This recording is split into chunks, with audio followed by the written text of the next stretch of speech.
Live from WTVO 17 and your home team. Eyewitness News at 5 starts now.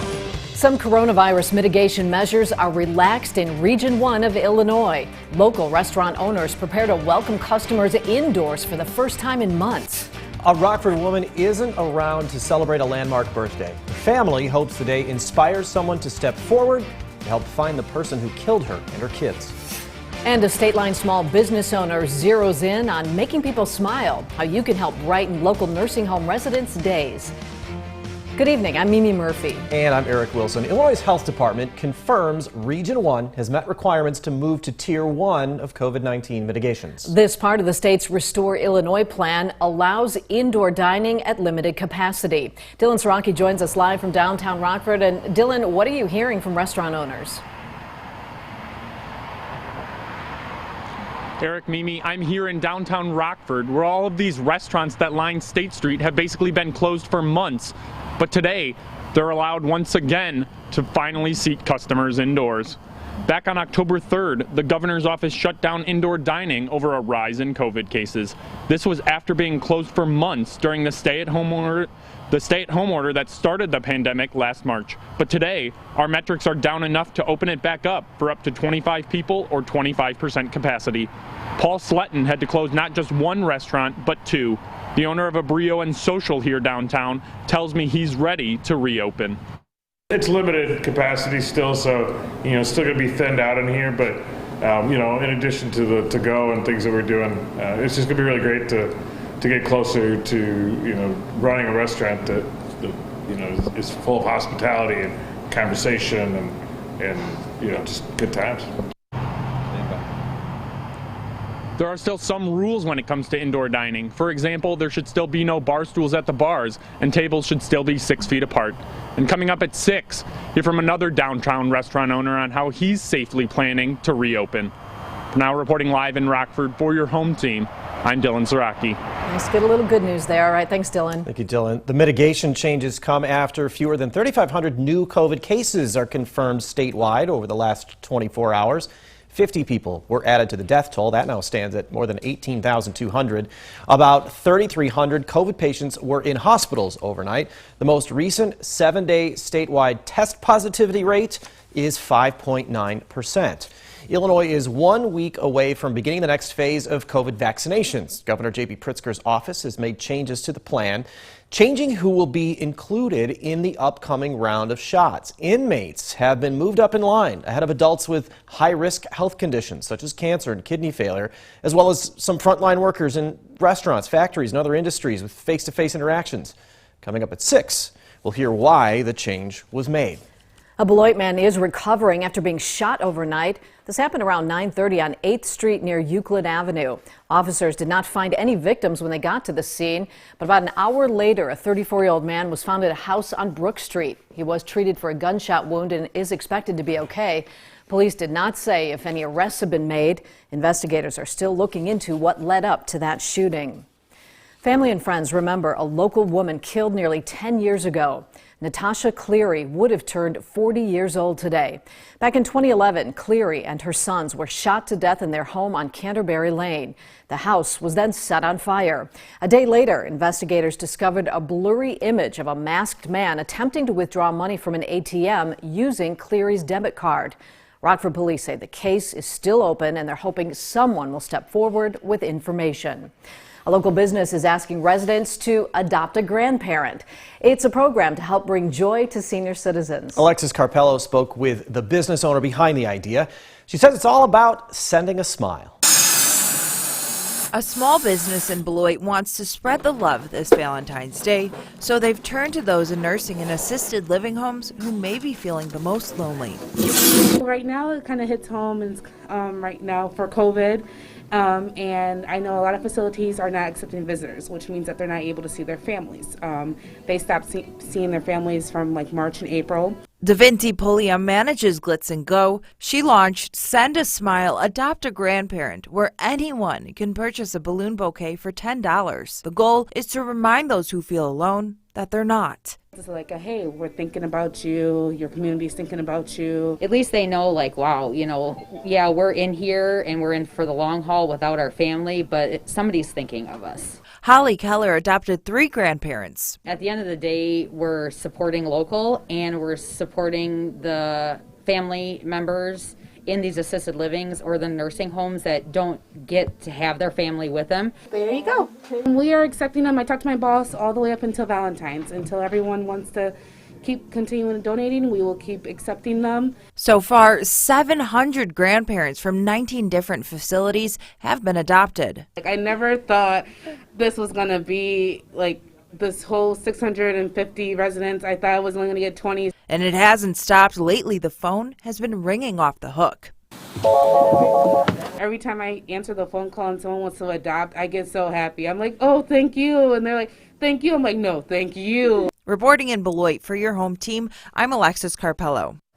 Today, Americans across the country are commemorating the life and legacy of Martin Luther King Jr. In Washington, D.C., the 10th annual wreath-laying ceremony was held at the MLK Memorial. This year, it was virtual because of the pandemic, as well as threats to the U.S. Capitol. With devastating impacts of COVID-19 and racial injustice protests over the last year, many lawmakers say King's words of unity are just as relevant today as they were decades ago. Dr. King's visage, along with his words memorialized in granite, remind us that out of a mountain of despair, he is our stone of hope. Martin Luther King Jr. was assassinated April 4th, 1968. His killer died behind bars while serving a 99-year sentence.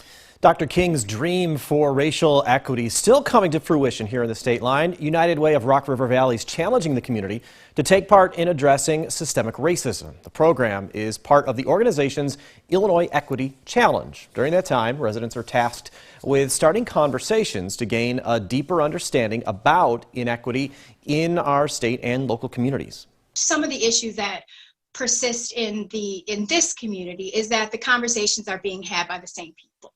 And so what we need to do is include different voices and different perspectives into those conversations so that we can really see change and we can really see different perspectives. The challenge runs for 21 weeks. Find a link to participate when you see this story on mystateline.com.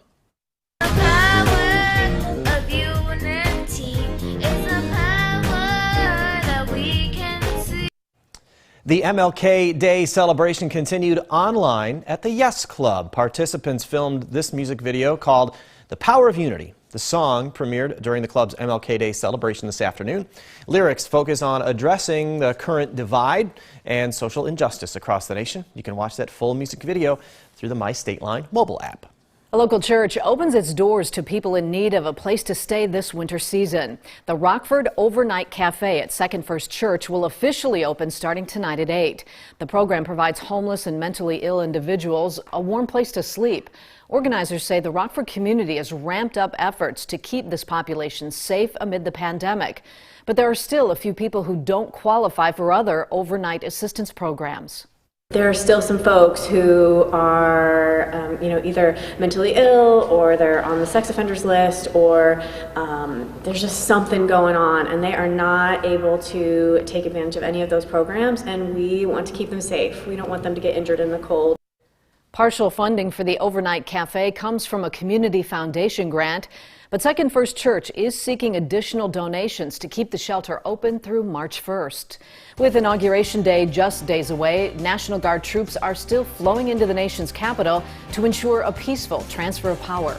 Coming up, security measures are in place to make sure an attack doesn't come from within. Plus, the state of Illinois collected millions in taxes thanks to legalized cannabis. But that money has yet to reach those who are supposed to benefit. Coming up at 6, we'll have more on what's behind the holdup. Got a little clearing trying to take place back off to the west this evening, but it may fall short from reaching the entire state line. Temperatures are set to climb, though, in the next couple of days. Find out when we could be dealing with numbers in the single digits. Coming up in your most trusted forecast a little later. You're watching Eyewitness News, your home team, with Eric Wilson, Mimi Murphy, Sports Director Scott Leber, and Chief Meteorologist Candice King. Wednesday, President-elect Joe Biden will take the oath of office on the steps of the U.S. Capitol. This comes just 2 weeks after rioters stormed through the Capitol building. Anna Warnicki is in Washington with more on the precautions being taken as law enforcement warns of new threats. Eyewitness News is keeping you connected to the nation's capital.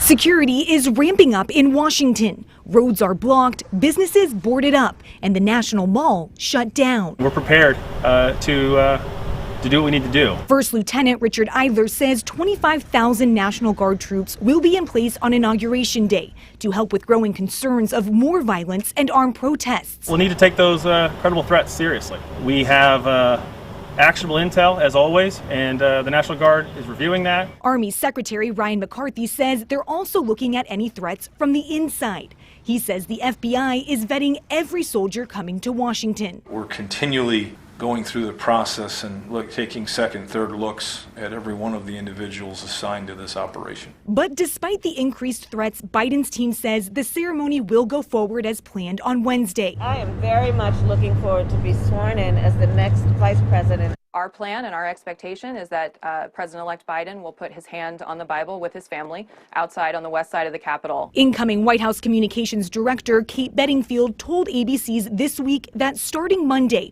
the president-elect's team will meet each day with top law enforcement officials to prepare for any additional threats.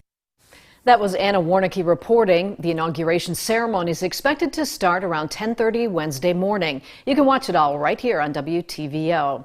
Well, our work week got off to another cloudy start. Could see some clearing skies later tonight, but that means more cold. When we come back, Candice lets us know what to expect for the rest of the week. And later in sports, the season of COVID-19 couldn't have a better ending for the NFL. Now, your first warned weather forecast with Chief Meteorologist Candice King. Well, another day that we had filled with cloud cover and another day that we've had some light snow come down this morning and this afternoon, but that trend going by the wayside here this evening. So we don't really have to be too concerned with any flurry activity, and we're trying to clear out some of that cloud cover. You might be able to see it just a little bit maybe on the horizon here as we look at our Mercial SkyTrack camera up in Beloit, Wisconsin this evening. There are clearing skies back west along the Mississippi River, and that's getting rid of some of the cloud cover that we've had today, but we might not see that completely clear the area, so we could very well be stuck in that cloud cover. And whatever clearing does take place, we look a little bit further upstream and we've got a few more clouds and even a couple more storm systems kind of riding down through the jet stream here this evening and will be passing through during the day tomorrow. So whatever little clearing we're able to take hold of for tonight might be short-lived as that cloud cover does move in. But if we're able to see some clearing take place through the morning hours tomorrow, could be some areas of patchy fog and temperatures that would quickly drop into the teens for the start of tomorrow. But we are going to build back that cloud cover through the morning hours as a quick moving clipper system comes in from the west and northwest. This will pass through Iowa and into central Illinois during the day tomorrow. It is going to bring another chance for some light snow late into the afternoon and then into the evening. Now about a half an inch to another inch of snow coming up as we've had really these weaker storm systems come through, but could be enough to have an impact on that afternoon and evening commute. So keep that in mind as we go through the day tomorrow. We are going to see our skies though clear out and should be some quick clearing that takes place late Tuesday into Wednesday. That could lead to some areas of freezing fog early Wednesday, but the wind will pick up Wednesday afternoon as we build up a little bit more cloud cover and that temperature climbs back up into the low 30s. We've got kind of this up and down trend in our temperatures here these next couple of days, going up towards the middle of the week, but then watching the numbers fall down by the end of the week. Very strong area of low pressure developing up in Canada Wednesday, combined with a very strong area of high pressure down along the Gulf states. We get the squeeze play that takes place. So our winds will be gusting in on Wednesday. Could be as high as 30 to 35 miles per hour, and that should keep those temperatures in the 30s. Now, it's been a rather warm January so far. In fact, most of our days here have been above average. Today, we were spot on that average, and only one day back on the 10th where we had that number drop below average, and that's because we've had more Pacific air come in with our jet stream coming in more from the west versus straight in from the north. And that trend, at least the next couple of days,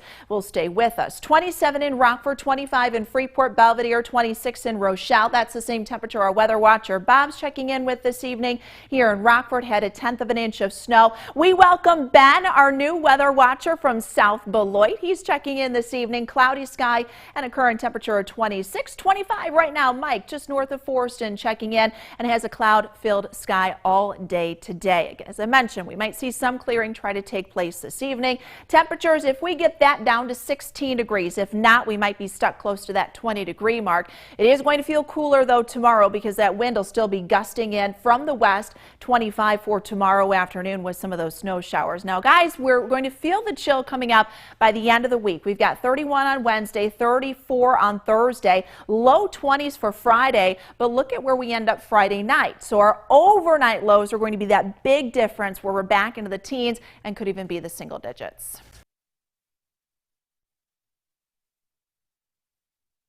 Now, the Napleton Sports Desk with Sports Director Scott Leber. Is anyone surprised that we're getting a Tom Brady-Aaron Rodgers matchup in the NFC Championship game on Sunday? What more could we ask for? I know Bears fans, you're not happy about it, but from a pure football fan standpoint, this is what we want to see.